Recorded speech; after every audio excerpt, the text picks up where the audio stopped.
Well, greetings to all you cog pals, children of God, person of worth. I never want you to forget that. It's just so important, so important.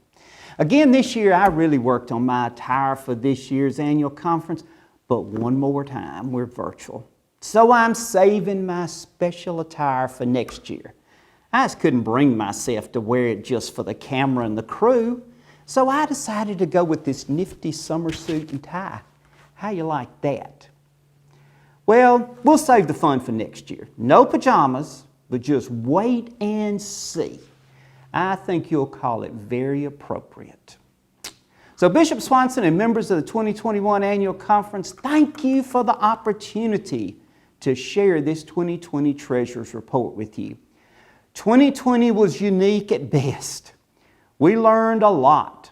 How to give when we're not even in church, how to count the money without spreading germs, and we didn't even pass the plate in most cases.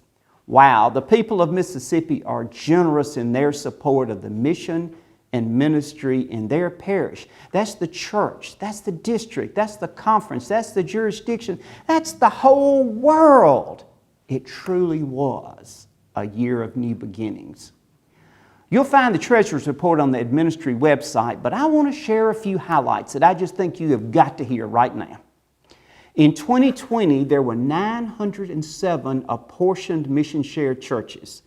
We had 512 churches pay 100% of their conference mission shares, and we had 792 churches pay 100% of their district mission shares. We had 189 churches increase. Now, did you hear that? In 2020, COVID, pandemic, 189 churches increased their mission share giving over 2019. And you're not going to believe this. 50 of them made it to 100%. We ended the year up at 78.65% in giving to conference mission shares, compared to 78.87 in 2019. That's a decrease of just 0.25%. Now remember, this time last year I was telling you we were 2.5% behind. This is a tremendous show of generosity given all that we were going through last year. And churches continued to pay on last year. They have contacted me, and just yesterday, a church came in and paid $17,000 on their 2020 mission shares because they wanted to be 100% church. Now, any others of you who want to catch up on last year, send in the funds. You know, Laura and I always are ready to receive them. We'll take any money you want to give us. Now, the district mission share collection rate was 93.16%. I just want to remind you that giving to mission shares is how we do ministry as a connectional denomination in ways that's much, much larger than we could individually do. Our churches gave directly to United Methodist Ministries a total of $1,157,751 as reported in Ezra, and they also gave $3,579,552 to non-United Methodist ministries. Our generosity level, get ready, $15,317,008. In addition to that, we paid $7,731,350 into our active clergy benefits. That was a 101.3% collection rate. Did you get that? 101.3, which means last year people were still catching up on past due debts. Our packed insurance program worked really well last year. Premiums were paid out at 97.8%. Now, there's a lot of insurance companies would like to have that collection rate, but they don't.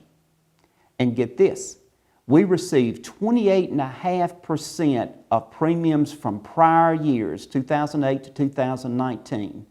28.5% or $121,848. Now, I know this time next year I'm going to report to you they paid the other 71.5%. But we'll save that for next year in the attire that I plan to wear. And remember, There was a pandemic last year. God's United Methodist Church in Mississippi cannot be kept down. We achieved forgiveness for our Paycheck Protection Program loan in the amount of $679,585. And I have not heard of one church who had to pay their loan back. This helped us put money into ministry. Our audits for 2020 are complete and they'll be on the website soon. I'm happy to report that we received unqualified opinions on all three of them, the conference, the pension, and the health insurance. As to 2021, now catch this figuring that I'm doing here. It's kind of like Jethro on the Beverly Hillbillies. As of April 30, 2021, we're ahead of 2020 by 3.5%. Now remember last year we were behind 2.5%, so my math says we're 6% ahead. Now you think about that one for a while. This is great work on your part, and I want to acknowledge my department for the great work on their part. Laura Rollins, who I call Laura Lucille, she will take your money and get it right where you want it to be.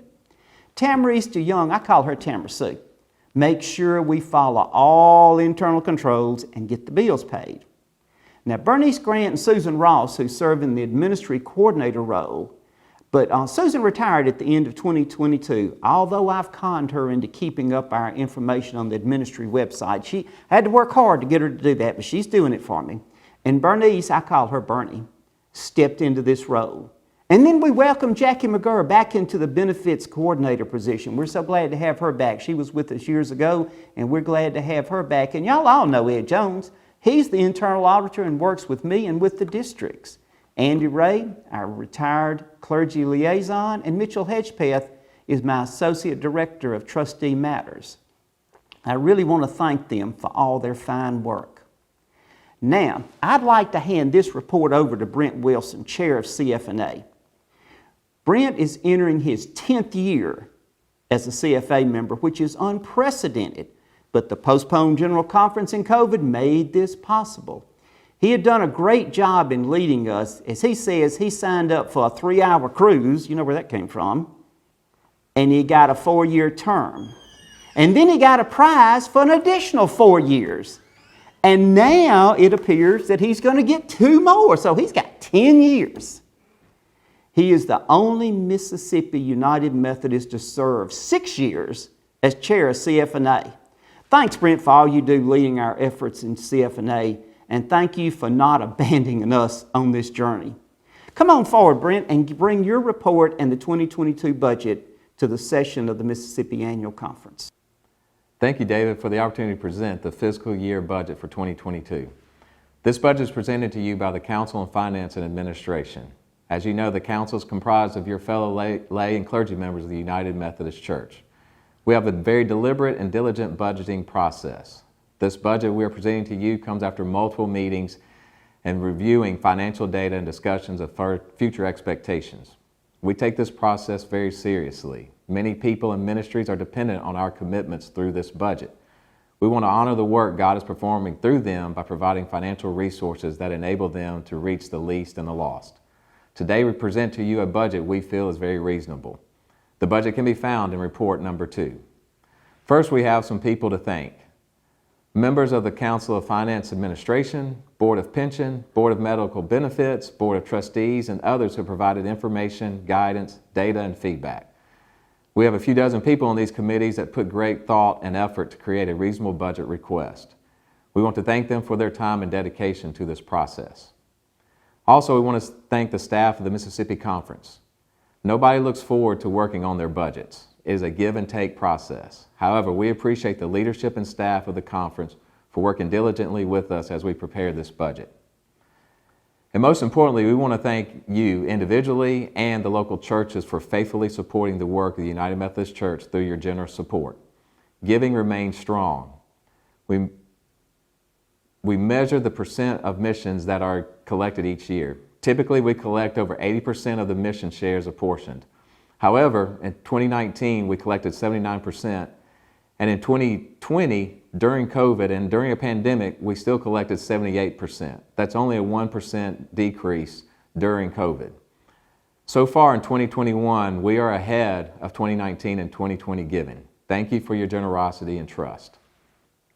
For fiscal year 2022, we're proposing a total apportioned mission shares budget of $11,547,527. This is a slight 2% increase over the 2021 budget. The increase is an investment in the areas such as clergy support, faith community formation, higher education, and camping and retreat centers. These are areas on the front lines and directly impact people's lives. We feel the total budget for fiscal year 2022 gives the resources and support the conference needs to continue its positive impact on our communities, state, country, and the world. We're also presenting to you report number 1.